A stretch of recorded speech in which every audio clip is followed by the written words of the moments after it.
ආයුබෝවන්. අද අපි කතා කරන්න යන්නේ ඇත්තටම අපේ හැමෝගෙම ජීවිතවලට බලපාන නිතරම කතාබහට ලක් වෙන ඒත් හරියටම තේරුම් ගන්න ටිකක් විතර අමාරු ආර්ථික ක්‍රමයක් ගැනයි. හිතලා බලන්න ඇත්තටම කවුද අපේ ආර්ථිකය පාලනය කරන්නේ? රජයේද? එහෙම නැත්නම් අපිද? අපි කලින් කතා කරන්නේ අර නොපෙනෙන අතක් ගැන. අන්න ඒ වගේ අද අපි කතා කරන්නේ දැන් ලෝකේ තියෙන ප්‍රධානම ක්‍රමය. හැමෝම තරඟ කරන ක්‍රමය. ඒ තමයි ධනවාදය. හරි. එහෙනම් අපි කෙලින්ම යමු පළවෙනි කාරණයට. ආර්ථිකය පාලනය කරන්නේ කවුද? නූතන ලෝකය පාලනය කරන මේ ක්‍රමය ගැන අපි ටිකක් ගැඹුරට හරලා බලමු. හොඳයි. ඒක දෙවෙනි කාරණය තමයි මොකද්ද මේ ධනවාදය කියන්නේ? අපි හැමදාම අහන වචනයක් නේ. ඒකේ හරියටම තියෙන මූලික સિદ્ધාන්ත මොනවද කියලා බලමු. හරිම සරලව කිව්වොත් ධනවාදය කියන්නේ මේක ආර්ථික ක්‍රමයක්. දැන් බලන්න අපි හැමදාම බඩු ගන්න කඩේ ඉඳලා ලොකු කර්මාන්තශාලා දක්වා මේ දේවල් අයිති වෙන්නේ රජයට නෙවෙයි. කාටද? පුද්ගලයන්ට. එහෙම නැත්නම් පුද්ගලික සමාගම් වලට. අන්න ඒක තමයි මෙතන තියෙන ප්‍රධානම කාරණය. පුද්ගලික අයිතිය. ඉතින් මේ මුළු ක්‍රමයම රැඳිලා තියෙන ප්‍රධාන කුළුණු තුනක් උඩ. පළවෙනි එක අපි දැන් කතා කරපු පුද්ගලික අයිතිය. දෙවෙනි එක ඒ අයිතිය පාවිච්චි කරලා ලාභයක් හොයන එක. තුන්වෙනි එක තමයි නිදහස් වෙළඳපොළ. මේ නිදහස් වෙළඳපොළ කියන්නේ ඇත්තටම ඉල්ලුමයි සැපයුමයි මත තීරණය වෙන දෙයක්. ආඩම් ස්මිත් වගේ අයත් මේක පැහැදිලි කරනවා. සරලව කිව්වොත් දෙයකට ඉල්ලුම වැඩි වෙනකොට මිලත් වැඩි වෙනවා. ඉල්ලුම අඩු වෙනකොට මිල අඩු වෙනවා. ඇත්තටම උදේට බොන කෝෆි කෝප්පේ මිල පවා තීරණය වෙන්නේ අන්න ඒ මූලධර්මයට අනුව තමයි. හරි. දැන් තමයි අපි එන්නේ මේ ක්‍රමය වැදගත්ම හදවත වගේ කොටසකට.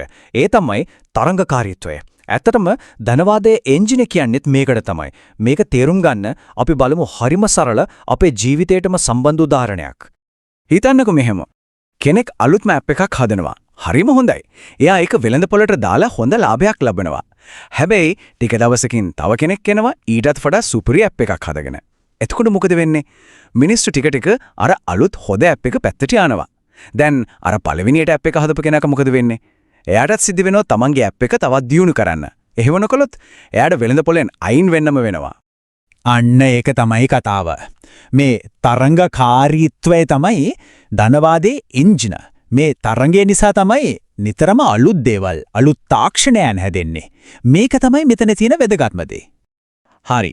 එහෙනම් අපි යමු ඊළඟ කාරණේට. දැන් හැම දෙයකම වගේ මේකෙත් පැති දෙකක් තියෙනවා. ඒ කියන්නේ වාසි වගේම අවාසිත් තියෙනවා. අපි දැන් මේ දෙක ගැනම සමබරව කතා කරමු. මෙතන බැලුවම පේනවා නේද? එක පැත්තක තියෙනවා වාසි. ඒ කියන්නේ අලුත් දේවල් බිහි වෙන එක, පුද්ගල නිදහස, ආර්ථික වර්ධනය වගේ දේවල්. හැබැයි අනිත් පැත්ත බැලුවම අසමානතාවය, ඒකාධිකාරී අවදානම, ලාභයම පස්සේ යන එක වගේ අවාසි තියෙනවා. හරි. අපි මේ වාසි ගැන තව ටිකක් බලමු. නවෝත්පාදනය. ඒ කියන්නේ අර තරංගය නිසාම හැම වෙලේම අලුත් තාක්ෂණයන්, අලුත් අදහස් එනවා. ඒ වගේම ඕනෙම කෙනෙකුට තමන්ගේම මහන්සියෙන්, තමන්ගේම අදහසකින් ව්‍යාපාරයක් පටන් ගන්න ඉහළතම යන්න අවස්ථාවක් ලැබෙනවා. ඇත්තටම ලෝකයේ ගොඩක් රටවල් වේගයෙන් දියුණු වෙන්න මේ ක්‍රමය ලොකු හේතුවක් වුණා. හැබැයි ඉතින් අවාසිත් තියෙනවානේ. එකක් පමණයි අසමානතාවය. ඒ කියන්නේ පෝසත අය තවත් පෝසත් වෙලා දුප්පත් අය පිටිපස්සට යන තත්ත්වයක්. සමාජ පරතරේ ලොකු වෙන්න පුළුවන්. අනිත් එක තමයි ඒකාධිකාරය. ලොකු සමාගම් වලට පුළුවන් පොඩි ව්‍යාපාර යටපත් කරලා මුළු වෙළඳපොළම තමන්ගේ අතට ගන්න. ඒක ලොකු අවදානමක්. ඒ වගේම සමහර වෙලාවට ලාභය හොයන එක විතරක්ම ඉලක්කය වුණාම මිනිස්සුන්ගේ සුබසාධනය, පරිසරය වගේ දේවල් අමතක වෙන්න පුළුවන්. ඒකට ලොකු ප්‍රශ්නයක්. ඉතින් මේ වගේ ප්‍රශ්න තියෙනකොට ස්වභාවයෙන්ම මතුවන ප්‍රශ්නයක් තමයි එහෙනම් වෙන විකල්පයක් නැද්ද කියන එක. අන්න එතනදි තමයි සමාජවාදය කියන අදහස එන්නේ. අපි බලමු ගැන. ඉතින් ප්‍රශ්නේ මේකයි. ධනවාදය ඇතුලේ දියුණු වෙන්න නිදහස තියෙනව තමයි. ඒත් ඇත්තටම හැමෝටම සමාන අවස්ථා ලැබෙනවද?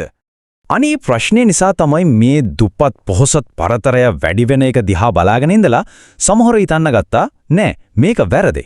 රටක තියෙන සම්පත් හැමෝටම සමානව බෙදලා යන්න ඕනේ කියලා. අන්න ඒ අදහස තමයි ධනවාදයට විකල්පයක් විදියට ඉස්සරහට එන්නේ. ඒ තමයි සමාජවාදය.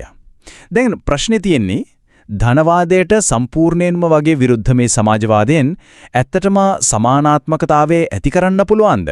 හොඳයි. ඒ ගැන අපි කතා කරමු අපේ ඊළඟ විග්‍රහයෙන්.